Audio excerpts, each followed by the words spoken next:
ಅದಕ್ಕೆ ಅಂದ ಆಹ ಅಂದ ಚಂದ ಅವಳ ಅಂದ ಒಳಗೆ ಅಡಗಿರೋದ್ರಿಂದ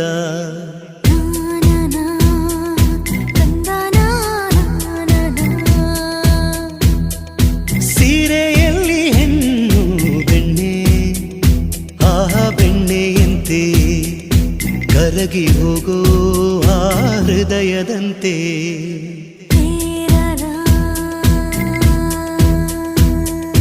ಹಣೆಯಲ್ಲಿ ಸಿಂಧು ಅಂದದ ಬಂದು ಕಣ್ಣಲ್ಲಿ ಕಾಡಿಗೆ ರುಚಿಯಾದ ಅಡಿಗೆ ತಿಂದು ದೇಗೋ ಹೃದಯಕ್ಕೆ ಹೆಣ್ಣಿನ ಅಂದವೇ ಮದುವೆಯ ಭೋಜನವಂತೆ ಮದುವೆಯ ಭೋಜನವಂತೆ